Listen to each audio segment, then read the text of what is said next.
Case study questions, बहुत सारे बच्चों ने मुझसे रिक्वेस्ट की थी कि मैम केस स्टडी क्वेश्चंस करने में नहीं आ रहे हैं, बहुत प्रॉब्लम हो रही है, प्लीज डू समथिंग। तो मैंने सोचा कि आज इसी टॉपिक पे एक क्लास ले लेते हैं। केस स्टडी क्वेश्चंस वैसे भी हमें थोड़ा सा कंफ्यूज करते हैं, या फिर हम डायग्राम देख के थोड़ा सा कंफ्यूज हो जाते हैं कि ऐसा भारी भरकम सा पिक्चर हमें दिखा देते हैं, उसके बाद हमारे अंदर ना ऐसा लगने लगता है कि अब क्या करेंगे, क्वेश्चन को फिर हम थोड़ा सीरियसली नहीं पढ़ पाते हैं, है ना। तो आपको क्या करना है, पहले अपने क्वेश्चन को पढ़ लो आराम से, और फिर उस क्वेश्चन से अपने डेटा को आप रिकवर करो, मतलब डेटा को निकालो कि हमें क्या क्या इन्फॉर्मेशन दी है और हमसे पूछा क्या है। फिर सोचो कि ये किस टॉपिक से रिलेटेड है, मतलब एपी का है, ट्रिग्नोमेट्री का है, एप्लीकेशन ऑफ ट्रिग्नोमेट्री का है, मतलब कोऑर्डिनेट का है, किस टाइप का। तो इसीलिए मैंने आज क्या किया है कि इस क्लास में मैंने 5 अलग अलग क्वेश्चंस के बारे में बात की है, ठीक है। तो ये क्वेश्चंस सफिशिएंट नहीं होंगे आपके प्रिपरेशन के लिए, तो मैं मेक श्योर करूंगी कि नेक्स्ट 2 क्लासेस और अरेंज करूं आपके लिए केस स्टडी से ही रिलेटेड। बट आपको क्या करना है, उससे पहले जब मैं इतनी मेहनत कर रही हूँ आपके लिए, तो आपको मेरा चैनल सब्सक्राइब करना पड़ेगा ना। सब्सक्राइब कर लो और बेल आइकन को भी प्रेस कर लेना, ताकि मेरे जब वीडियोस आए तो आपको दिख जाए, है ना, आपको पहले नोटिफिकेशन मिल जाए और एग्जाम से पहले पहले आप उनका बेनिफिट भी ले पाओ। तो क्या सोच रहे हो यार, जल्दी से सब्सक्राइब कर दो। हम शुरू करते हैं आज का क्लास। मेरा नाम है चांदनी होती, मेरे चैनल का नाम है maths pilot. Make sure you will subscribe that. चलो शुरू करते हैं आज का क्लास। तो देखो, हमें फर्स्ट क्वेश्चन दिया हुआ है, in the month of April to June 2022 the export of passenger car from India increased by 26%। मतलब वो कह रहा है, देखो हमें पता चल गया कि जो उनका इंक्रीमेंट हुआ है प्रोडक्शन का, वो एक्सपोर्ट किया है, सॉरी प्रोडक्शन का एक्सपोर्ट किया है, प्रोडक्शन किया फिर एक्सपोर्ट किया है। कितना इंक्रीमेंट हुआ है उसमें, 26% का। ये देखो यहाँ पे लिखा हुआ है 26% का, in the corresponding quarter of 2021 to 2022। Okay, हमने पढ़ लिया। फिर कह रहा है car manufacturing company plan to produce 1800 car in 4th year. क्या प्लान किया कि 1800 कार को वो 4th ईयर में प्रोड्यूस करेगा, और 8th ईयर में प्रोड्यूस करेगा 2600 कार्स। तो इस इंफॉर्मेशन के हिसाब से अब हमसे क्या क्या पूछा है, find the production in first year, find the production in 12th year, ठीक है। और फिर कह रहा है find the total production in first 10 year, मतलब पूरे 10 साल में उसने टोटल कितनी प्रोडक्शन कर ली। फिर हमसे और में भी एक क्वेश्चन पूछ लिया है, क्या पूछा है, in which year the total production will reach 15। Okay, ये क्वांटिटी जो है ना, ये क्वेश्चन में थोड़ा सा गलत है, यहाँ पर होगा 31200, ये टाइपिंग मिस्टेक है। तो हाँ, ये हमें अमाउंट पता करनी है कि किस साल में वो इतनी प्रोडक्शन अपनी कार की कर लेगा। तो हम क्या करते हैं, अब 1 by 1 हमने समझ लिया कि क्वेश्चन हमारा क्या है। हम अज्यूम कर लेते हैं, let production in first year, ठीक है, इज 8। और हर साल जो प्रोडक्शन का डिफरेंस वो कर रहा है, मतलब हर साल जो इंक्रीमेंट कर रहा है उसका डिफरेंस कितना होगा, लेट डी होगा, ठीक है। हमने मान लिया कि हर साल जो प्रोडक्शन कर रहा है उसका डिफरेंस कितना है, डी। अब अपने इंफॉर्मेशन को देखते हैं कि 4th ईयर में कितनी कार बना रहा है, 1800 बना रहा है, means A4 is equals to 1800 है, ठीक है। और वो क्या कर रहा है कि 8th ईयर में बनाना है 2600, तो A8 कितना हो जाएगा, 2600 हो जाएगा। देखो हमने लिख लिया। अब क्या करना है, यहाँ से हमें पता है कि A4 की वैल्यू क्या होती है, A8 की वैल्यू क्या होती है, इसको हम एक्सपेंड करेंगे और क्या करेंगे, इसको फर्स्ट और सेकंड मान के सब्ट्रैक्ट करके निकालेंगे। देखो कैसे करना है, A4 को हम लिख सकते हैं A प्लस 3D लिख सकते हैं। अभी आपको ये एक्सप्लेन करने की जरूरत नहीं है, क्योंकि हमारा फॉर्मूला क्या होता है, A plus n minus 1 into D होता है। ये फॉर्मूला होता है, यहाँ पर 4 माइनस 1 रखेंगे तो 3 बचेगा, तो मैंने डायरेक्ट लिख दिया है A plus 3D। A plus 3D कितना हो जाएगा, 1800 हो जाएगा, ठीक है। तो इसको मैं अज्यूम कर लेती हूँ, इक्वेशन 1 हो जाएगा। इसी तरीके से A8 के लिए हम लिख सकते हैं A plus 7D is equal to 2600 हो जाएगा, ठीक। इसको हमने मान लिया इक्वेशन नंबर 2। अब देखो क्या हो रहा है कि अगर हम फर्स्ट सेकंड में से फर्स्ट को क्या कर दें, सब्ट्रैक्ट कर दें, तो A से A हमारा कैंसिल आउट हो जाएगा, है ना। देखो सेकंड में से क्या करें, फर्स्ट को, या फिर आप फर्स्ट में से सेकंड को कर दो, बट निगेटिव आ जाएगा, ठीक है। तो मैं क्या कर रही हूँ, इस सेकंड में से फर्स्ट को सब्ट्रैक्ट करने से A से A कैंसिल आउट हो जाएगा, हमें D मिल जाएगा, और जब D मिल जाएगा तो हम किसी भी इक्वेशन में पुट करके निकाल लेंगे। देखो क्या कर रहे हैं, मैं इस इक्वेशन को उठा के इसके नीचे लिख दे रही हूँ।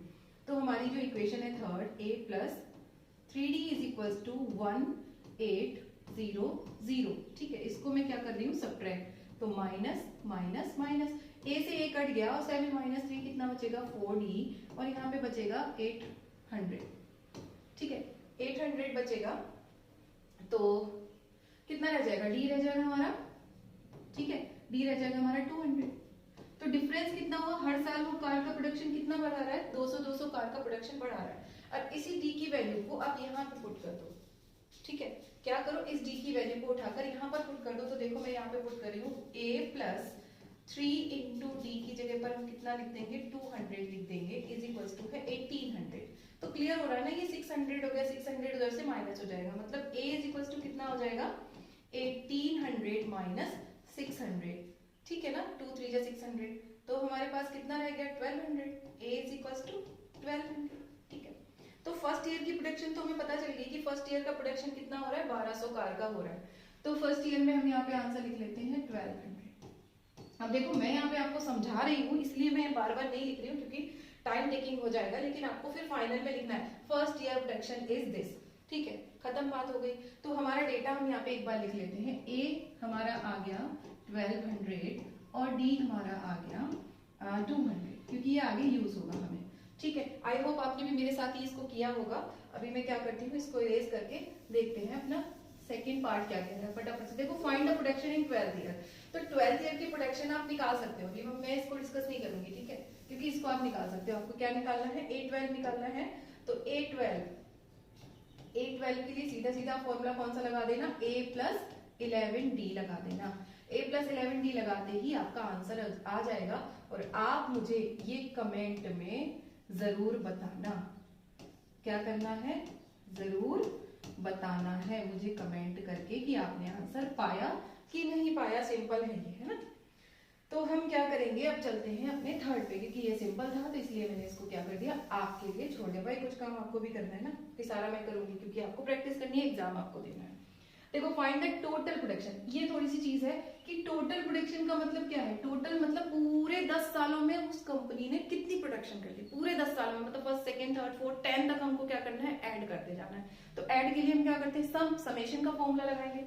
तो समेशन का कौन सा फॉर्मूला लगेगा हमारा, Sn is equals to n by 2, bracket में कितना हो जाएगा 2a plus n minus 1 into D, ठीक है, लग गया ये फॉर्मूला हमारा।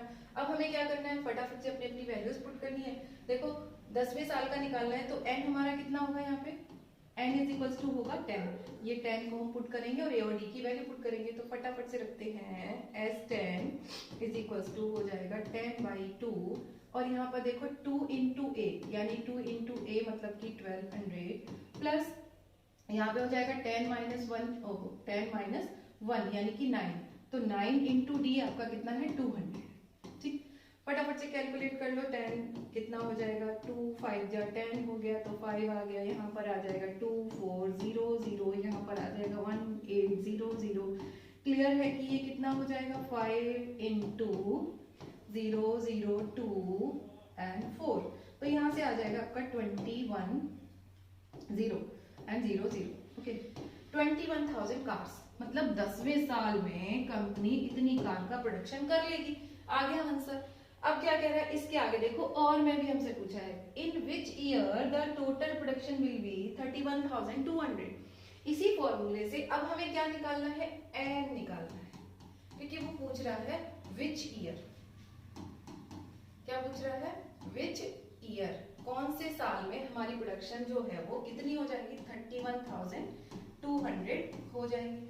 तो आप ये निकाल सकते हो, है ना, हमको फॉर्मूला पता है, तो फटाफट इसको भी निकाल ही लेते हैं। देखो अब हम क्या करेंगे, Sn की जगह पर रखेंगे, आ जाओ, Sn की जगह पर रखेंगे 31200 is equals to n by 2।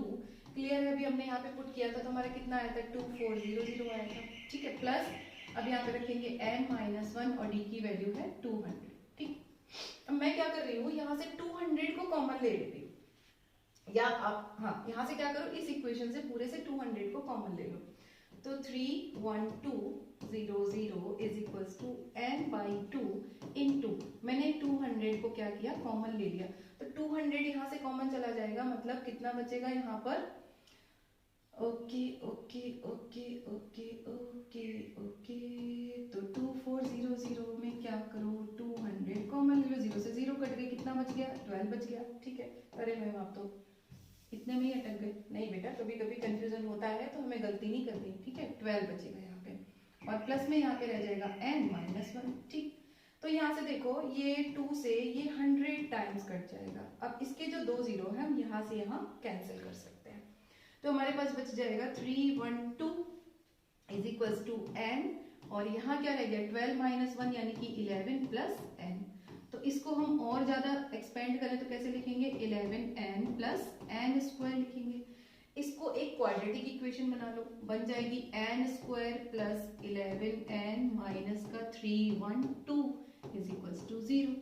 अब हमें क्या करना है, इसको करना है स्प्लिट। तो स्प्लिट कैसे करेंगे, स्प्लिट करने के लिए हमको क्या करना पड़ेगा, 312 के फैक्टर्स निकालने पड़ेंगे। तो माइनस करने पर 11 आना चाहिए और मल्टीप्लाई करने पर 312। तो क्लियर है 11 कब आएगा,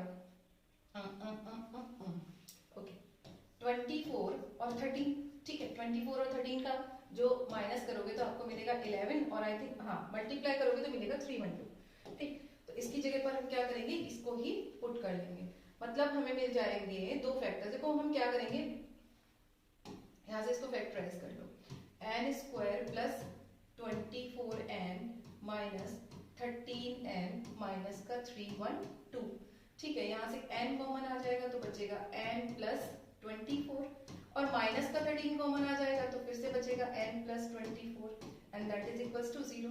तो क्लियर है ना, हमारे पास दो फैक्टर आ गए, n प्लस 24 और दूसरा आ गया n माइनस 13। तो यहाँ से जब हम वैल्यू निकालेंगे तो n आएगा माइनस का 24, और यहाँ से जब निकालेंगे तो n आ जाएगा 13। अब ये तो हम नहीं ले सकते, तो n कितना हो जाएगा 30, मतलब 13 साल में 13 ईयर्स में n is equals to 13 year, ठीक है। 13 साल में वो क्या करेगा, अपनी प्रोडक्शन को इतनी कर लेगा, कितनी, उसने कहा था 31,200, ठीक, निकाल लिया हमने। तो ये दोनों ही हमने क्वेश्चंस कर लिए, दोनों ही में। और आपको क्या करना है एग्जाम में, ये मत करना कि और वाला भी करके आ जाओ, ये वाला भी, ये थर्ड के दो क्वेश्चन है, इसमें से एक ही आपको अटेम्प्ट करना है, ठीक है। आई होप समझ में आया होगा। ये हो गया हमारा फर्स्ट क्वेश्चन खत्म। अब देखते हैं हमारा सेकेंड क्वेश्चन क्या है। सेकेंड क्वेश्चन कुछ ऐसा है कि अब ये देखो इतना सारा दिया है, जीपीएस है, line that the run east west are known as the line in latitude वगैरह वगैरह वगैरह। ये मुझे इसमें इंटरेस्ट नहीं है, मुझे इंटरेस्ट है इस ग्राफ में, ये जो ग्राफ दिया हुआ है इसमें, और ये जो पूछा है उसमें, क्योंकि ये पूरी कहानी दी है, आप इसको पढ़ोगे तो आपका 1 मिनट तो वेस्ट होगा, 1 से 1.5 मिनट क्या होगा, वेस्ट हो जाएगा। और मुझे नहीं लगता कि इसमें कोई खास इन्फॉर्मेशन दी है, क्योंकि सारी इन्फॉर्मेशन तो मुझे इस ग्राफ में नजर आ रही है, ठीक है। तो मैं क्या करती हूँ, इस ग्राफ को थोड़ा सा यहाँ पर पहले पढ़ लेते हैं क्या कह रहा है। हमसे कह रहा है कि find the distance between Lucknow to Bhuj. पहले में पूछ रहा है लखनऊ से भुज का डिस्टेंस बताओ। अब ये ग्राफ पे दिया है तो लखनऊ और भुज के हमें क्या पता होने चाहिए, कोऑर्डिनेट पता होने चाहिए। कोऑर्डिनेट पता करने के बाद हम लाइन सेगमेंट का फॉर्मूला लगाएंगे और फटाफट से निकाल देंगे। तो आई थिंक आपको वहां दिख नहीं रहा होगा, तो मैं क्या करती हूँ, इसको यहाँ लेके आ जाती हूँ, ठीक है। देखो ये आ गया, ये। अब फटाफट से हम इसको देखेंगे और इसके सारे के सारे इंफॉर्मेशन लिखेंगे। अब देखो आपको इसको पढ़ना कैसे है। लखनऊ, ये लखनऊ यहाँ पर है, यहाँ पर है लखनऊ, ये है लखनऊ, ठीक है। और भुज कहाँ पर है, देखो ये रहा भुज, ठीक है। ये आपको दिया है नासिक और ये दिया है आपको पुरी, ठीक है। तो हम पहले लिख लेते हैं कि हमारे जो लखनऊ के कोऑर्डिनेट होंगे वो 5,10 होंगे, ठीक है। तो मैं यहीं पर लिख दूं या यहाँ लिख देती हूँ, लखनऊ के कोऑर्डिनेट है 5,10, ठीक है। फिर हम लिख देते हैं भुज के कोऑर्डिनेट। तो भुज के कोऑर्डिनेट कितने हैं, अब देखो ये y एक्सिस पे है तो x एक्सिस तो 0 हो गया, तो इसको लिखेंगे 0, और y एक्सिस पे कितना जा रहा है, ये 7, तो ये हो गया 7, ठीक, ये भी लिख लिया। फिर हम लिख लेते हैं पुरी के कोऑर्डिनेट कितने हैं। पुरी के कोऑर्डिनेट हैं 8 और यहाँ पे 6, तो ये हो गया 8,6। और लिख लेते हैं नासिक के कोऑर्डिनेट। नासिक के कोऑर्डिनेट हो गए 2,6। कैसे पढ़ना है, अगर नहीं आता है तो देख लो, x एक्सिस पे 2 और फिर हम ऊपर चले जाएंगे y एक्सिस पे 6। कैसे चलना है, ऐसे ऐसे ऐसे, मतलब x एक्सिस पे देखा 2, या फिर इस पॉइंट को पॉइंट आउट करके नीचे ऐसे लाइन खींच लो, जहां गिर रहा है वो x एक्सिस हो गया और ये जहां पे मीट कर रहा है वो y एक्सिस हो गया। तो क्लियर है ना, ये 2 है और ये कितना है, 6 है। तो कौन सा है, नासिक। हाँ, तो नासिक के जो कोऑर्डिनेट हो गए वो हो गए कितने, 2,6 हो गए, 2,6 हो गए। और कुछ देख लेते हैं, और कुछ पूछा इसमें? नहीं पूछा, ठीक। अब बाकी जो पूछा होगा वो हम बाद में देख लेंगे। तो हम क्या करते हैं, अभी इसको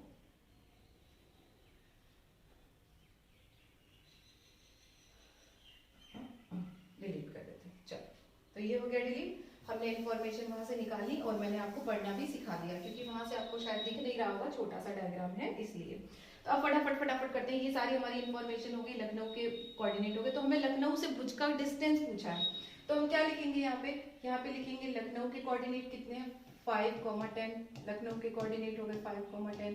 भुज के कोऑर्डिनेट हो गए 0,7। इनके बीच का हमको पूछा है डिस्टेंस, इनके बीच का डिस्टेंस पूछा है। इसको मान लो x1, इसको मान लो y1, इसको सपोज कर लो x2 और इसको सपोज कर लो y2।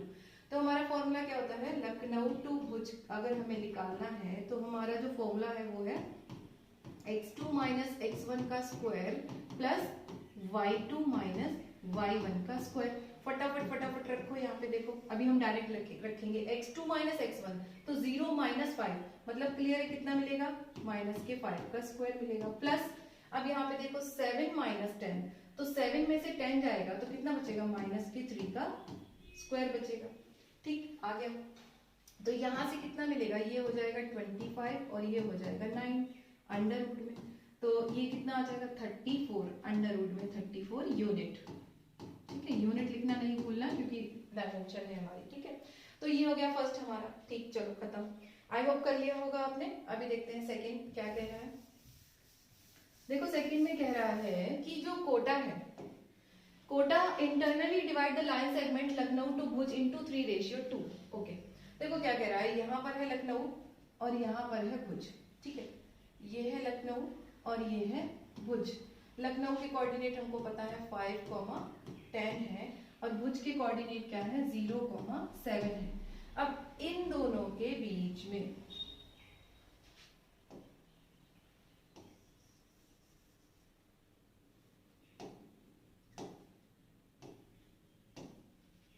देखो, ये इन दोनों के बीच में क्या है, कोटा है, और वो कोटा क्या कर रहा है, इसको 3:2 में डिवाइड कर रहा है। देखो 3:2 में डिवाइड कर रहा है। तो मैं यहाँ पे अज्यूम कर लेती हूँ कि यहाँ पर क्या है, कोटा है और ये 3:2 में क्या कर रहा है, डिवाइड कर रहा है। तो हमें पूछा है कि कोटा के कोऑर्डिनेट क्या होंगे। तो कोटा के कोऑर्डिनेट अगर हम अज्यूम कर लें x, y होंगे और ये 3 क्या हो जाएगा m1 और ये 2 क्या हो जाएगा m2। तो सेक्शन फॉर्मूले से हम निकाल सकते हैं। फॉर्मूला क्या होता है, x is equal to m1 x2 plus m2 x1 upon m1 plus m2। इस फॉर्मूले को हम क्या करेंगे, पुट करेंगे। देखो m1, तो m1 कितना है 3 इंटू x2। अब आपको पता चल गया होगा, बार बार मैं नहीं लिख रही हूँ। यहाँ पे ये क्या होगा x1, ये होगा y1, ये होगा x2 और ये होगा y2। तो x2 हमारा 0 है। ठीक है, प्लस अब यहाँ पे कितना हो जाएगा 2 इंटू x1 कितना है 5 अपॉन 3 प्लस 2। तो क्लियर है ना, ये वाला टर्म तो आपका खत्म, 0 हो गया, मतलब आपके पास रह जाएगा 2 इंटू 5 अपॉन 5। तो 5 से 5 कैंसिल, मतलब आ गया 5। तो x जो है वो हमारा आ गया 5। ठीक है, अब निकालते हैं y। तो फिर से y के लिए क्या होगा m1, तो m1 कितना है 3 इंटू y2 कितना है 7 प्लस m2 2 और y1 कितना हो जाएगा 10 अपॉन में 3 प्लस 2। तो यहाँ से मिल जाएगा 21 और प्लस 20 अपॉन 5। तो ये कोऑर्डिनेट कितने हो गए 41 अपॉन 5, मतलब जो x y का कोऑर्डिनेट होगा वो होगा 41 अपॉन 5। क्या होगा 41 अपॉन 5 और ये हो जाएगा 5। तो हमें कोऑर्डिनेट पता चल गए। ये हमारा सेकंड क्वेश्चन भी हो गया, कोऑर्डिनेट पता चल गए। ठीक है, देखा आपने, इजी है ना, आपको ये फॉर्मूला भी पता होगा, सेक्शन फॉर्मूला भी पता होगा, सब कुछ पता है। तो हमें बस क्या करना है, सॉल्यूशन करना है, थोड़ा सा आराम से पढ़ लेना। ठीक है, अब देखो नेक्स्ट में कह रहा है कि name the type of triangle formed by the places Lucknow, Nashik and Puri. Okay, अब क्या कह रहा है, लखनऊ, नासिक और पुरी जो है ये किस टाइप का ट्राइंगल बना रहा है। तो देखो अगर मैं इस तरीके से बोलूं कि हमारा कुछ ऐसा बन रहा होगा, देखो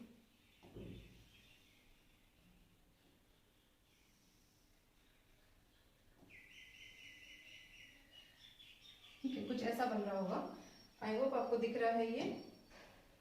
तो यहाँ पर है लखनऊ, ये है लखनऊ, ठीक है। अब लखनऊ के कोऑर्डिनेट है 5,10, ठीक। और ये है नासिक, तो नासिक के कोऑर्डिनेट है 2,6 और ये है हमारा पुरी, पुरी के कोऑर्डिनेट है 8,6। अब ये कह रहा है कि ये किस टाइप का ट्राइंगल बना। अब भाई ये ट्राइंगल तो हम तब बता पाएंगे ना जब ये लखनऊ टू नासिक, लखनऊ टू पुरी और पुरी टू नासिक का डिस्टेंस पता चल जाएगा। तो हम क्या करेंगे, सेक्शन फॉर्मूला लगाएंगे, इन तीनों का लेंथ निकालेंगे और पता कर लेंगे। तो फटाफट से निकालते हैं। देखो अगर हम लखनऊ से नासिक निकालें, लखनऊ से नासिक, तो अब हम फटाफट डायरेक्ट लगाएंगे। क्या होगा, x2 माइनस x1 मतलब 2 माइनस 5। तो क्या होगा 2 माइनस 5, देखो 2 माइनस 5 का square plus y2 minus y1 मतलब कि 6 माइनस 10 का स्क्वायर। तो यहाँ से आपको क्या मिलेगा, अंडर रूट में मिलेगा माइनस का 3, तो 3 का स्क्वायर हो जाएगा 9 और प्लस में यहाँ पर मिलेगा माइनस का 4, तो माइनस का 4 हो जाएगा 16 मतलब कि अंडर रूट में 25। सो 5 इज आंसर, 5 यूनिट। तो ये वाली साइड हमारी आ गई 5 यूनिट, ये कितनी आ गई 5, ठीक। अब हम निकालते हैं नासिक टू पुरी। तो नासिक टू पुरी जब हम निकालेंगे तो रखो यहाँ पे फटाफट से 8 माइनस 2 यानी 6 का स्क्वायर, ठीक है, प्लस 6 माइनस 6 तो ये तो हो गया 0। क्लियर है, यहाँ से कितना आ जाएगा, 6 यूनिट आ जाएगा। कितना आ जाएगा, 6 यूनिट। तो ये आ गया हमारा 6। अब इसी तरीके से जब आप इसको निकालोगे तो ये आ जाएगा आपका 8 माइनस 5 3 का स्क्वायर मतलब पूरी टू लखनऊ का निकालोगे तो आपका आ जाएगा, देखो 8 माइनस 5 बचेगा 3 का स्क्वायर प्लस 6 माइनस 10 तो अगेन हो जाएगा माइनस के 4 का स्क्वायर। तो ये तो पहले वाला ही जैसा हो गया ना यहाँ वाला। तो हमें अंडर रूट में कितना मिलेगा, अंडर रूट में मिलेगा 9 प्लस 16 यानी कि ये भी आ जाएगा आपका 5। तो ये भी आ गया 5 मतलब ये दो साइड बराबर है तो आप कह सकते हो कि आइसोसेलेस ट्राइंगल है। बता दिया आपने टाइप। अगर ये तीनों बराबर होते तो हम कहते थे इक्विलेटरल ट्राइंगल, अगर एक भी बराबर नहीं होती तो हम कहते थे स्केलिंग ट्राइंगल होगा। ठीक है, हो गया हमारा क्वेश्चन खत्म। अभी देखो इसी का और भी हमसे दिया हुआ है, ये कितना इंटरेस्टिंग क्वेश्चन था, देखो करने में बड़ा मजा आया। अभी क्या है देखो, नेक्स्ट हमसे क्या पूछ रहा है, अभी ये जाएगा नहीं तो नो प्रॉब्लम। तो देखो यहाँ पे हमसे लास्ट में पूछ रहा है find a place on the latitude y axis. अब क्या कह रहा है कि y एक्सिस पे एक ऐसा प्लेस पता करो which is equidistant from Lucknow to Puri. देखो अब क्या करना है,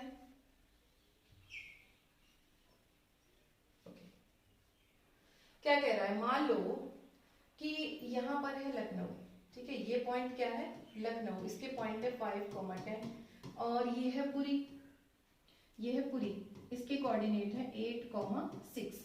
ठीक, अब कह रहा है कि एक पॉइंट ऐसा है जो इन दोनों से इक्वल डिस्टेंस पे, मान लो ये पॉइंट है और इस पॉइंट को मैं नाम दे देती हूँ Z, इस पॉइंट को नाम दे दिया Z। अब ये Z पॉइंट कहाँ लाई कर रहा है, देखो ध्यान से पढ़ो, लैटिट्यूड y एक्सिस पे लाई कर रहा है तो y एक्सिस पे हमारा x एक्सिस तो 0 होता है, मतलब कि एक तो कोऑर्डिनेट हमें पता है 0 होगा। अब दूसरा हम अज्यूम कर लेते हैं y है क्योंकि y एक्सिस पे ही है, तो हमसे ये y पूछा है, ये डिस्टेंस और ये डिस्टेंस दोनों का सेम है। अगर ये डिस्टेंस सेम है तो दोनों की जो लेंथ होगी वो बराबर होगी, मतलब अगर हम जो LZ निकालें और PZ निकालें तो दोनों बराबर आएंगे। मतलब क्या आना चाहिए, LZ is equals to PZ आना चाहिए। अब देखो LZ कैसे निकालेंगे, अंडर रूट में अगर हमें LZ निकालना है तो x2 माइनस x1 मतलब कि माइनस के 5 का square plus y2 minus y1 मतलब कि y माइनस 10 का स्क्वायर।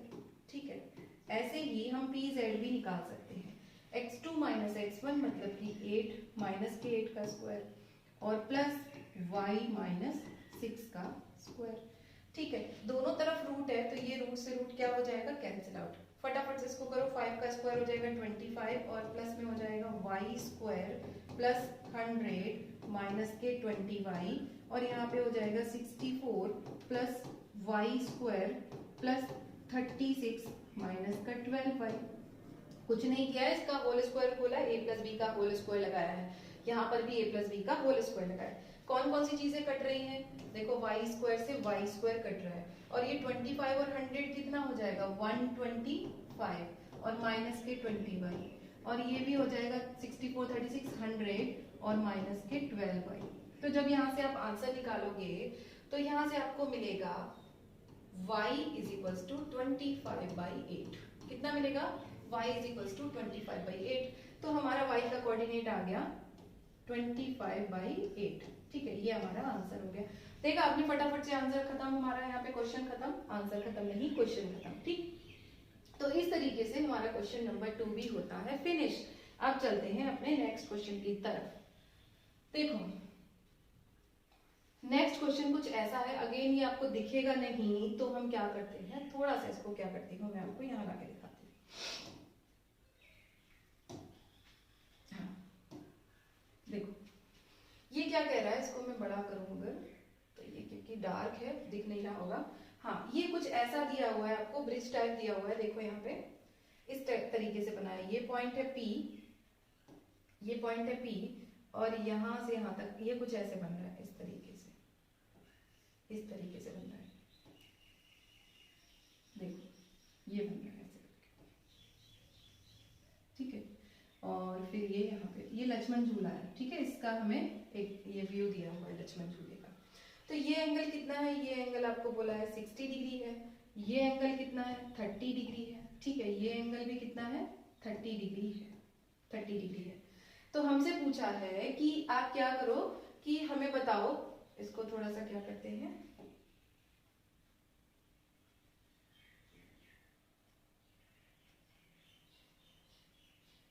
ओके यहाँ पर लेके आ जाते हैं, ठीक है।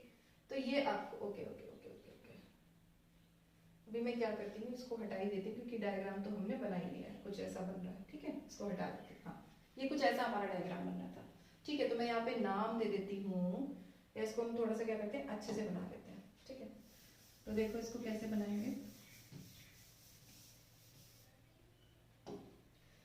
ओके, ये कुछ ऐसा बन रहा है कि इस तरीके से,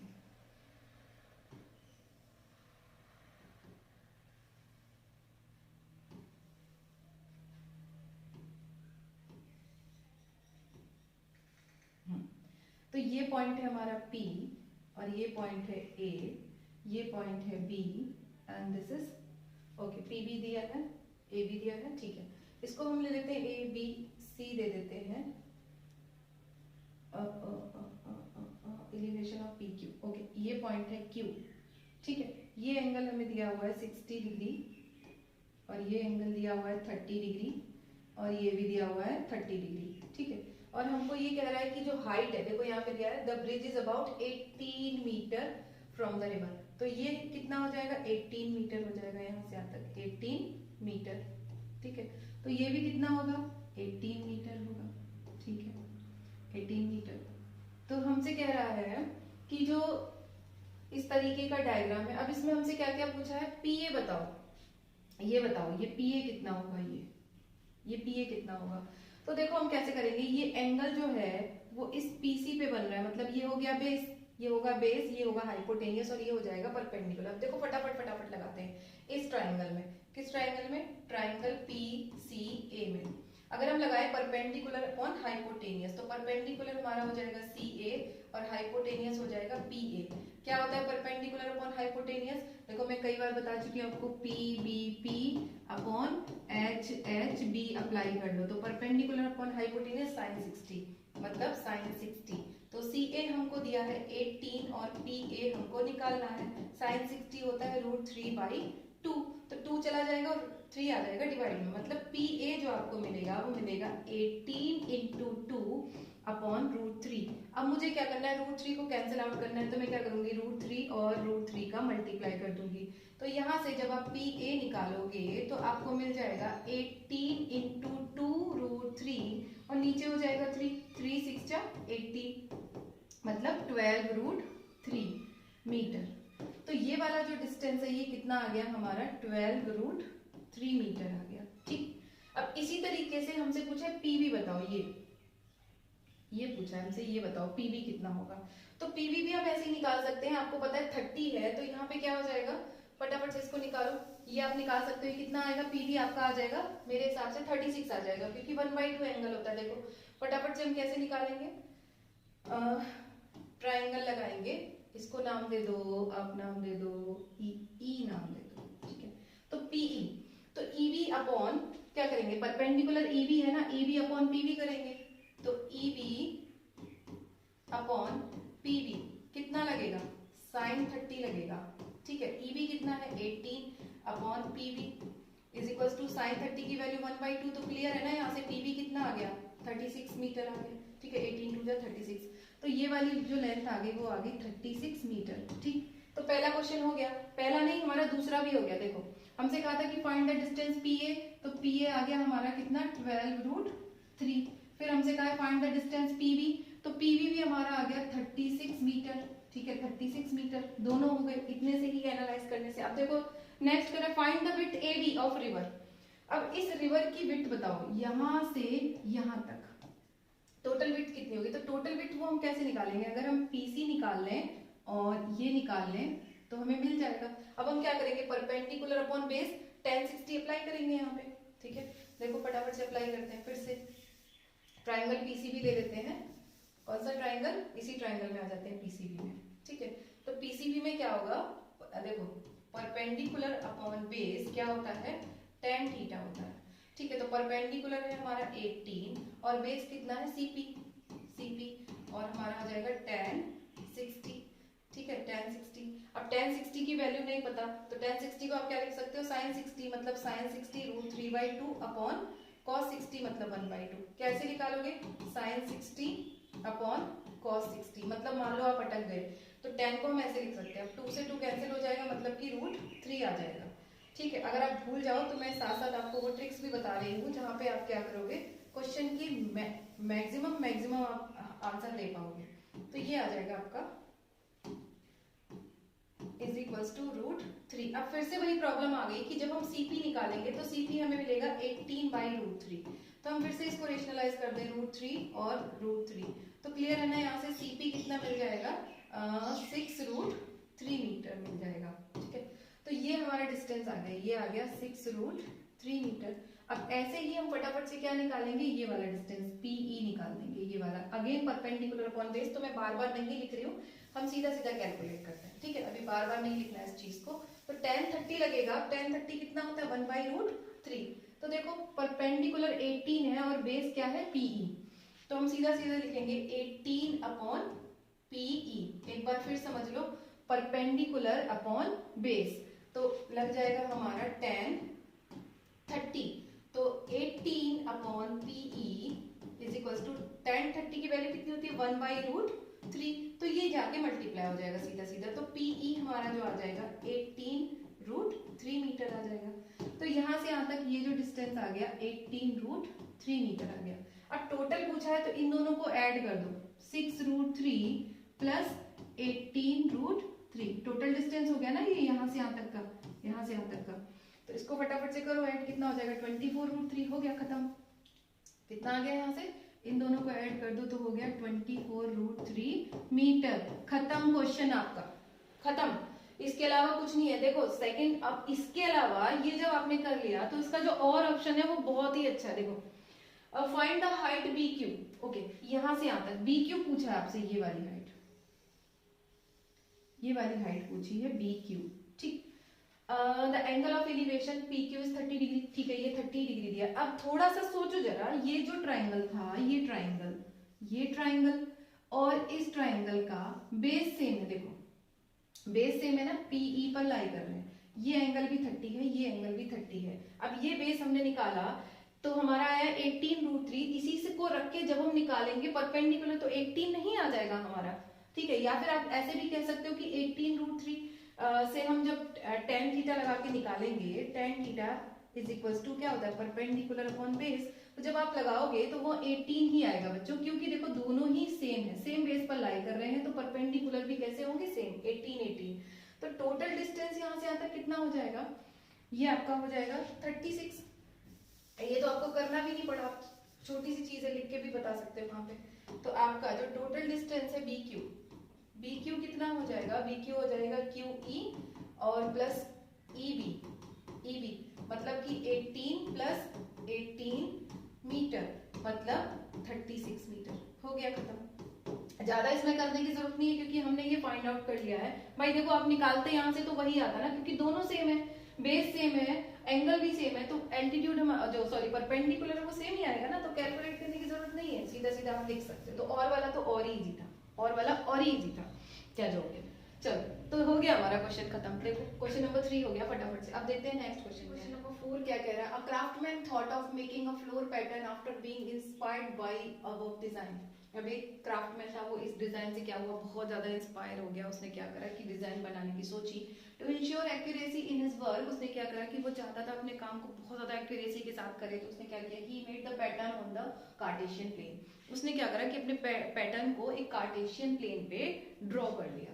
and he used regular octagon, square and triangles for floor settlement pattern। मतलब उसने क्या किया, इस टाइप के अलग अलग पैटर्न को यूज किया। लाइक आप देख रहे हो यहाँ पे स्क्वायर है, ट्राइंगल है, ऑक्टागन, इस टाइप से उसने क्या करा है, इसको यूज करा है। तो देखो हमसे क्या पूछा है, अब हम वो चीजें देखते हैं।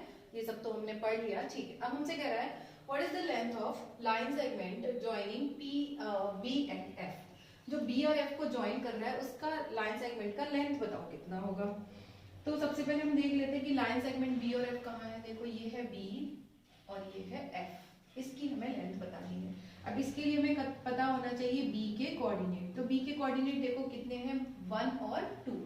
बी के कोऑर्डिनेट है 1, 2, लिख लिया हमने। अब एफ के कोऑर्डिनेट कैसे देखेंगे, ये गया -2 और ये गया 9, तो एफ के कोऑर्डिनेट हो गए -2, 9। अब ये हमको निकालना है बी एफ कितना होगा, तो हम फटाफट निकाल सकते हैं ना B F. B F is equal to under root में क्या करेंगे, x2 - x1, तो इसको मान लो x1 y1, इसको मान लो x2 और y2। फटाफट अप्लाई करो, x2 - x1। अब मैं बार बार वो फॉर्मूला नहीं लिख रही हूँ क्योंकि लास्ट सेक्शन में हमने बात करी है उसकी, ठीक है। तो x2 - x1, x2 - x1 का मतलब -2 - 1 का स्क्वायर, ठीक है, प्लस y2 - y1 मतलब 9 - 2 का स्क्वायर। देखो आप जब करो एग्जाम में तो फॉर्मूला जरूर लिखना, इसके आपके जो मार्क्स बढ़ते हैं, क्योंकि एग्जामिनर खुश होता है, वो देखता है।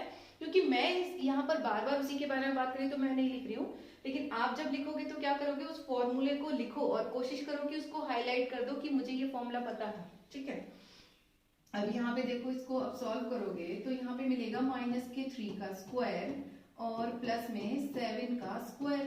तो क्लियर है कितना मिल जाएगा आपको, अंडर रूट में मिलेगा 9 प्लस 49, मतलब कि आंसर हो गया अंडर रूट का 58 यूनिट, 58 यूनिट, ठीक।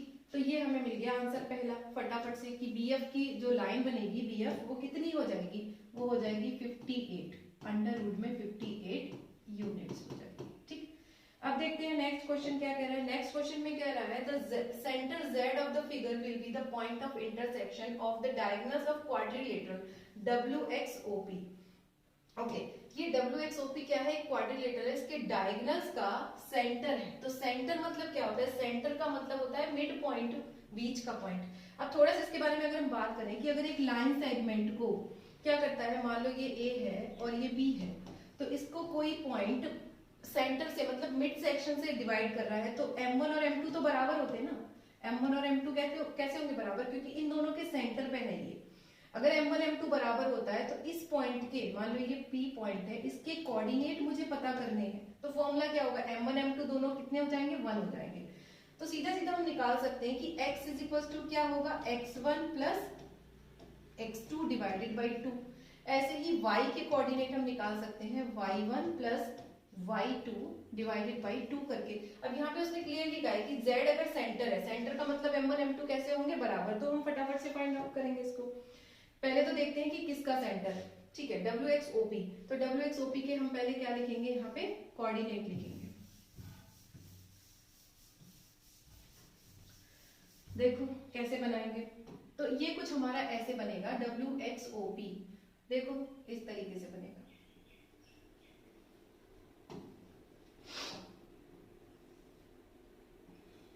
इस तरीके से बन जाएगा, ठीक है। अब देखो ये है W X, ऊपर है W, तो ये हो जाएगा W और ये हो जाएगा X और इसके ऊपर है P, ठीक है, और ये है O, ठीक है। अब इनके सबके कोऑर्डिनेट लिखते हैं। देखो W के कोऑर्डिनेट कितने हो जाएंगे, W के कोऑर्डिनेट हो जाएंगे -6, 2, ये हो जाएंगे -6, 2।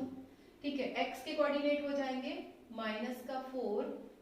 ओके, x एक्सिस जो है, जो x पॉइंट है वो x एक्सिस पर ही लाई कर रहा है, तो हो जाएगा -4, 0। y एक्सिस 0 हो गया। अब जो p कोऑर्डिनेट है, p के देखो कहां से देखेंगे, इस तरीके से, ये गया यहाँ से यहाँ तक, ये गया यहाँ से यहाँ तक 3, और फिर ये चला गया इस तरीके से। मेरा हाथ डगमगा रहा है, ठीक है, इसको एक बार दोबारा से देखो, कहाँ ये है ना p, ये p है, तो ये कहाँ से आ रहा है, p को नीचे लेके आओ लेके आओ लेके आओ, तो ये आ रहा है 3 पे, और यहाँ लेके जाओ तो जा रहा है 11 पे, तो ये आ जाएगा 3,11। ठीक, अब O के कोऑर्डिनेट देख लेते हैं, तो O के कोऑर्डिनेट कितने हैं, ये नीचे आ रहा है नीचे आ रहा है नीचे आ रहा है 5 पे, और ये जा रहा है 9 पे।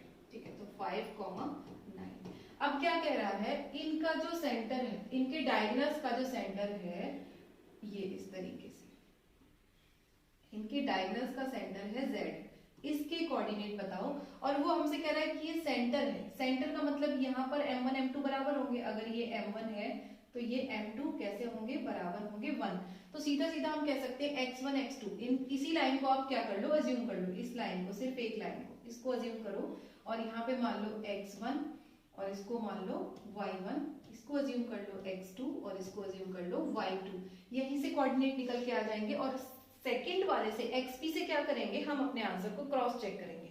देखो क्रॉस चेक करना भी बहुत जरूरी है, क्योंकि ये z जो है वो दोनों का सेंटर है, तो इसके कोऑर्डिनेट दोनों से सेम आने चाहिए ना, ये अच्छी बात है। आप क्या कर सकते हो, चेक कर सकते हो। तो फॉर्मूला हमको पता है x1 + x2 divided by 2, y1 + y2 divided by 2। फटाफट से निकालते हैं। हम क्या कर रहे हैं, w और o के लिए निकालते हैं पहले। फॉर w एंड o, इन दोनों के लिए निकालते हैं। तो यहाँ से x जो निकलेगा z के लिए वो होगा x1 + x2, यानी कि -6 और +5 डिवाइडेड बाई 2। तो क्लियर है, यहाँ से कितना आ रहा है, -1/2 आ रहा है। और अगर हम y निकालें तो y आ जाएगा 2 और 9, कितना हो गया, 2 + 9 डिवाइडेड बाई 2, यानी कि 11/2। तो यहाँ से जो हमारे z के कोऑर्डिनेट आए, जो z के कोऑर्डिनेट आए वो आए -1/2 और 11/2। ठीक, अब हमको क्या है, डाउट, हमें है डाउट कि भाई ये हमने जो निकाला वो गलत भी तो हो सकता है, क्यों नहीं हो सकता है। तो हम क्या करेंगे, क्रॉस चेक करेंगे। अब यहाँ से हम क्या कैसे निकालें, फॉर xp देखते हैं, for x and p। x and p के लिए जब हम देखेंगे तो देखो यहाँ से भी वही आना चाहिए, x निकालेंगे तो x कितना होगा, -4 + 3, -4 + 3 डिवाइडेड बाई 2। ठीक, तो यहाँ से भी देखो आ गया -1/2। अब अगर हम y निकालें तो y कितना होगा, 0 और 11, तो यहाँ से तो क्लियर ही आ रहा है 11/2, मतलब हमारा आंसर सही है। हर तरीके से हमने चेक कर लिया कि जो हमारा z के कोऑर्डिनेट है वो ये होंगे। ये एक सबसे अच्छी बात होती है कि आप अपने आंसर को थोड़ा सा चेक कर लो, ताकि गलती ना हो, मार्क्स हमारे श्योर हो जाए, और मन में एक तरीके की खुशी रह जाए कि चलो हाँ भाई हमारा क्वेश्चन बिल्कुल सही है, तो वो खुशी अलग ही होती है। अब देखो देखते हैं नेक्स्ट क्या कह रहा है। ये हो गया हमारा z के coordinate. What are the coordinate of the point on y axis? अब देखो फिर से y एक्सिस पे बात कर रहे हैं, किस पे, y एक्सिस पे। तो y एक्सिस पे x कोऑर्डिनेट तो हमारा 0 होगा, मतलब हम इसके जो भी पॉइंट होगा उसके कोऑर्डिनेट होंगे 0, y, something 0, y, equal distance from a and g। अब फिर से क्या कह रहा है, a और g से कैसा है, इक्वल डिस्टेंस पे है भाई, तो वो कोऑर्डिनेट बताओ। अब ठीक वैसा ही क्वेश्चन हो गया ना, देखो जैसे हमने पिछले बार किया था, अभी हमने किया है ना, प्रीवियस क्वेश्चन में भी यही किया है। देखो तो फिर से देखते हैं, a और g की बात कर रहे हैं, देखो a और g की, तो फटाफट a और g के कोऑर्डिनेट लिखते हैं। a कहाँ पर है, ये रहा a, देखो ये है a और g है ये, ठीक है। तो जो हमारे a के कोऑर्डिनेट हैं वो है, a के कोऑर्डिनेट है -2 और 2, -2, 2, ठीक है। ग्राफ पढ़ना मैंने आपको बता दिया तो गलती नहीं करना। और जो ये है a और ये मान लो है g, तो g के कोऑर्डिनेट फटाफट से लिखो, g कहाँ है, ये रहा, तो g आपका जाएगा -4 और 7। देखो एक बार फिर से चेक कर लो, g के कोऑर्डिनेट होंगे यहाँ से यहाँ -4 और इधर हो जाएगा 7, तो -4, 7। अब फिर से कह रहा है इन दोनों से इक्वल डिस्टेंस पे कोई पॉइंट है, सपोज कर लो p, यहाँ से और यहाँ से इक्वल डिस्टेंस पे है, तो इसके कोऑर्डिनेट y एक्सिस पे लाई कर रहा है तो 0 और y होंगे, क्योंकि y एक्सिस पे लाई कर रहा है तो उसके x एक्सिस तो 0 हो गया ना, मतलब x पे तो गया ही नहीं, तो वो 0 हो गया। और y के लिए हमने मान लिया y होगा, ठीक है, सपोज y कोऑर्डिनेट ये जो मिले, तो दोनों का ये जो डिस्टेंस है AP और GP कैसा होना चाहिए, बराबर। फिर से लिख लो, AP is equal to GP। ठीक, अब AP कितना होगा, फटाफट लगाओ। AP होगा 0 माइनस 2, तो 2 का स्क्वायर, ठीक है, प्लस y माइनस 2 का स्क्वायर। ऐसे इधर GP हो जाएगा तो 4 का स्क्वायर हो जाएगा, क्योंकि 0 माइनस का 4 तो प्लस का 4 हो जाएगा, ठीक है, वैसे भी स्क्वायर होके पॉजिटिव ही होने वाला है। और ये हो जाएगा y माइनस 7 का स्क्वायर। तो यहाँ पे फिर से क्या होगा, रूट से रूट कैंसिल हो जाएगा, यहाँ पे आ जाएगा 4 plus Y square plus 4 minus का 4y, और इसको इज इक्वल टू हो जाएगा 16 plus Y square plus 49 minus का 14y होल स्क्वायर खोल दिया, फिर से y स्क्वायर से y स्क्वायर कैंसिल हो जाएगा, 4 प्लस 4 हो जाएगा हमारा 8 minus 4y is equal to 16 और 49 कितना हो जाएगा, 9 और 5 9 6 15 5 1 5 6 65, okay, I think it is right, 4 4 is 16 and this will be y square, 7 7 is 49 and 7 2 is 14y, okay, तो ये आ गया हमारा, ठीक है, तो ये हो गया हमारा 9 6 15 5 कैरी 1 5 1 6, ओके, तो माइनस का हो गया हमारा ये हो गया 14y, ठीक, अब क्या करो, x और y, सॉरी y और नंबर को एक तरफ कर लो, y और नंबर को एक तरफ करेंगे तो 4 को उधर भेज दो, इसको इधर लेके आ जाओ, मतलब हमारे पास बच जाएगा 14 माइनस 4, तो बचेगा 10y इज इक्वल्स टू, ये आएगा इधर तो हो जाएगा माइनस, ओके, माइनस जाएगा, नो इसको उधर भेजा, इसको उधर भेजो, ठीक, तो इसको क्या करना है, 65 माइनस 8, तो कितना बचेगा 57, तो 10y इज इक्वल्स टू 57, मतलब y इज इक्वल्स टू 5.7, देखो 5.7 मिल गया, तो कोऑर्डिनेट हमारे क्या हो जाएंगे, x एक्सिस तो 0 था, तो यहाँ पे हो जाएगा 0, 5.7, ठीक, ये आ गया हमारा आंसर, या फिर आप इसको ऐसे भी लिख सकते थे, छोड़ सकते थे इसको 57/10 करके, खत्म था हमारा आंसर। आई होप समझ आ गया होगा इसको क्या करना है, कैलकुलेशन को बड़े आराम से करना, क्योंकि यहाँ पर गलती बहुत होती है, कई बार बच्चे क्या करते हैं, स्क्वायर करना भूल जाते हैं, या कई बार बच्चे क्या करते हैं, इस स्क्वायर को इससे कैंसिल आउट कर देते हैं, ऐसा नहीं करना है, गलत हो जाएगा, रूट से रूट कैंसिल आउट करना है, सेम पावर में ही कैंसिल आउट करना है, अदरवाइज गलती हो जाएगी, फिर आप बोलोगे मैम हमारा आंसर नहीं आया, ठीक है। अब देखो लास्ट क्वेश्चन कितना इंटरेस्टिंग है, आपको देखकर मजा आ जाएगा इस क्वेश्चन को करके। देखो लास्ट क्वेश्चन में कह रहा है कि what is the area of trapezium AFGH। अब देखो AFGH कहाँ बन रहा है, ये बन रहा है, ये बन रहा है, इस तरीके से ये बन रहा है।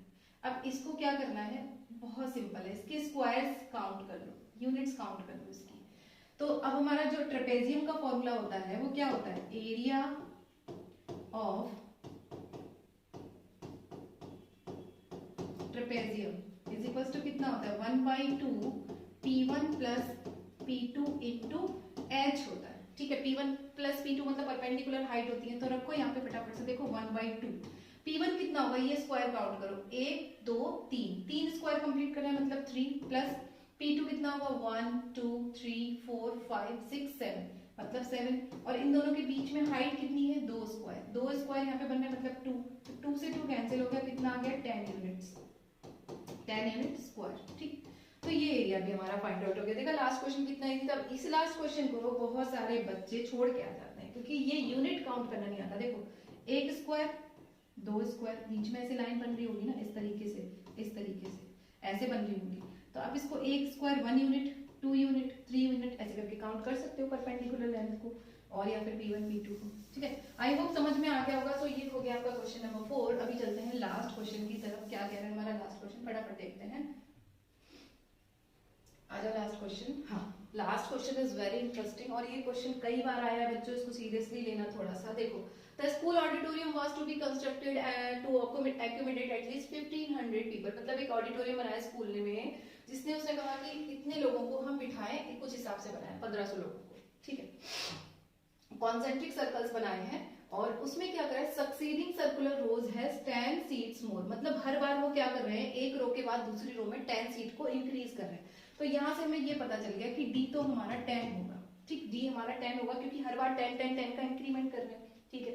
अब देखो इसके बाद खत्म हो गई यहाँ पे इंफॉर्मेशन। अब हम यहाँ पे देखते हैं, if the first circular row has 30 seat. अब फर्स्ट रो हैज 30 सीट, मतलब ए हमको दिया है, मतलब हमको ए दे दिया है कितना, 30। ठीक है, ए और डी हमारे मेन होते हैं एपी के, और ये भी हमें साथ साथ पता चलेगा कि ए भी है।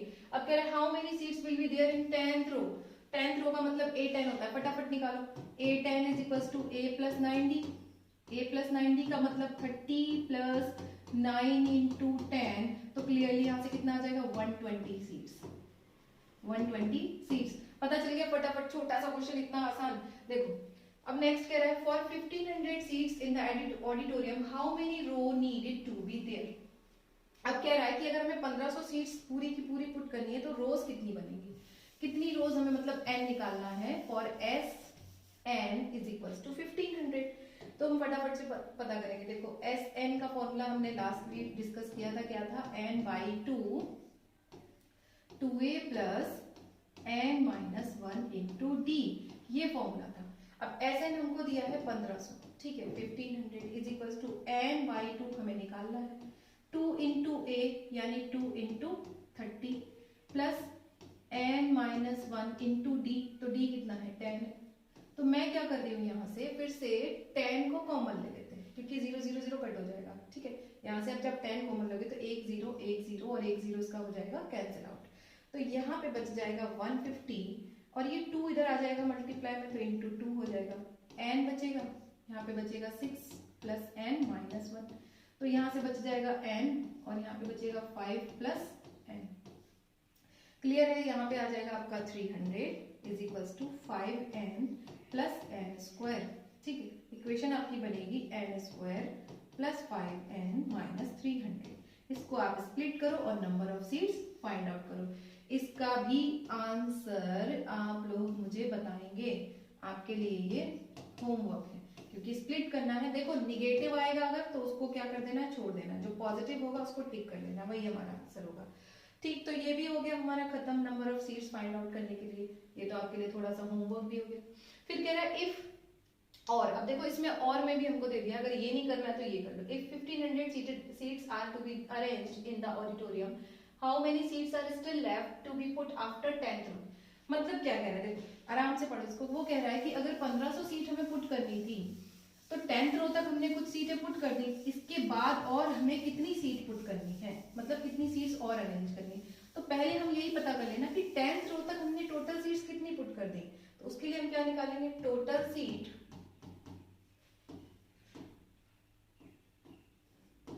टिल 10th रो। टिल 10th रो हमने टोटल सीट्स कितनी पुट करी है, तो उसके लिए हम निकालेंगे S10। तो S10 क्या होगा, 10 बाई 2, अब 2a तो 2 इंटू 30 प्लस n माइनस 1 यानी कि 9 इंटू डी कितना, 10। ठीक, तो यहाँ से ये कट जाएगा, 2 5 जा 10, मतलब 5 हो गया। यहाँ पे ये हो जाएगा 60 प्लस 90, तो 60 90 कितना हो गया, 150, तो 5 इंटू 150 मतलब कि 750। ठीक है, 750 सीट्स हमने ऑलरेडी पुट कर दी 10th रो तक। तो हमारे पास टोटल सीट्स कितनी थी, टोटल सीट थी 1500, इसमें से हमने 750 पुट कर दी, तो 750 को हम बाहर निकाल देंगे। कितनी बचेंगी, 750 मोर, 750 मोर, मतलब हमें 750 सीटें अभी और पुट करनी है आगे वाली रो में। तो हमारा आंसर हो गया 750। ठीक है, ये मत सोच लेना कि ये 750 ये है ना, हमने क्या करा है 1500 सीट में से माइनस किया है। सपोज यहाँ पे 1600 सीट होती 1600, तो उसमें से हम माइनस कर देते 750। ठीक है, अकॉर्डिंगली तो फिर हमारा 850 आंसर आता। तो ये आप ध्यान रखना। ठीक, अब देखो नेक्स्ट क्वेश्चन देखते हैं। नेक्स्ट इसी का फटाफट खत्म करते हैं, ऑलमोस्ट डन हो गया है हमारा। ठीक है, ओह मैंने यहाँ पे बिगाड़ दिया, A10 था, A30 था और D था 10। ठीक है, D था 10। अब देखो लास्ट क्वेश्चन कह रहा है if there are 17 rows in the auditorium how many seats will be there in the middle row. कह रहा है कि अगर हमारे पास 17 रो है तो मिडिल जो रो होगी उसमें कितना होगा। अब देखो n कितना है, ऑड है, तो मिडिल कैसे निकालेंगे, मिडिल रो कितनी होगी, मिडिल रो के लिए हम क्या निकालेंगे, 17 प्लस 1 डिवाइडेड बाई 2 कर देंगे, क्योंकि ऑड नंबर है। तो यहाँ से आ जाएगा 9, यानी कि 9th रो में कितनी सीट आएंगी वो हमको निकालना है ना। ये पूछना how many seats will be there in the middle row. तो समेशन नहीं पूछा है, A9 पूछा है, तो क्लियर है, आप निकाल सकते हो A9 is equal to A plus 8D। A आपका कितना है 30 प्लस 8 इंटू 10, तो क्लियर है ना, 30 प्लस 80, 30 प्लस 80 कितना हो जाता है 110। यानी कि जो मिडिल रो होगी, जो मिडिल रो होगी, उसमें हम कितनी सीट्स पुट करेंगे 110 सीट्स को क्या कर देंगे, पुट कर देंगे। तो बच्चों यहीं पर खत्म होता है आज का क्लास। आई होप आपको सारे क्वेश्चन समझ में आ गए होंगे बहुत अच्छे से। मैंने दिल से बहुत कोशिश की है आपको समझाने की, एक एक छोटी छोटी पॉइंट को समझाने की, कैसे निकालना है। छोटी छोटी चीजें हैं जिनका ध्यान रखोगे, कैलकुलेशन को क्लियर करोगे। एक चीज मैं आपको सजेशन में देना चाहती हूँ कि जब तक आप प्रैक्टिस नहीं करोगे, इन क्वेश्चंस को अपने हाथ से नहीं करोगे, क्योंकि देखने में बड़ा मजा आता है, सामने वाला कर रहा है हम देख रहे हैं बैठ के, ऐसा नहीं है। जब तक आप इनको हाथ से नहीं करोगे, आपकी क्लियरिटी नहीं आएगी, आपके जो मतलब एरर्स हैं या कैलकुलेशन मिस्टेक्स हैं वो क्लियर नहीं होंगी। सिर्फ समझना काफी नहीं होता है, हमें प्रैक्टिस करना भी चाहिए। तो मेक श्योर इन क्वेश्चंस की आप बार बार प्रैक्टिस करो, एक बार अभी कर लो, एक बार एग्जाम में जाते समय करना। और मेरे आने वाले जो वीडियोस होंगे या आने वाले जो 2 क्लासेस होंगे वो भी केस स्टडी से ही रिलेटेड होंगे, तो मेक श्योर आप उनको भी देख लें। और यस, अगर आपने मेरे प्रीवियस वीडियोस को नहीं देखा है तो उसमें भी बहुत सारी जानकारी वाली चीजें हैं। मैंने क्वाड्रेटिक इक्वेशन के बारे में बात की है, और मैं कोशिश कर रही हूँ कि अभी एक एपी का जो मोस्ट प्रोबेबल क्वेश्चन है एपी के, जो मुझे लगता है कि बहुत ज्यादा ट्रिकी होते हैं, आप उसमें स्टक कर सकते हो, वो वीडियोस में बनाने वाली हूँ। तो मेक श्योर, लेकिन वो तभी आपको मिलेंगे ना जब आप मेरे चैनल को सब्सक्राइब कर लेंगे। तो कर लो यार, सब्सक्राइब करो और मुझे कमेंट तो जरूर जरूर जरूर करो। Have a nice day, good day, bye.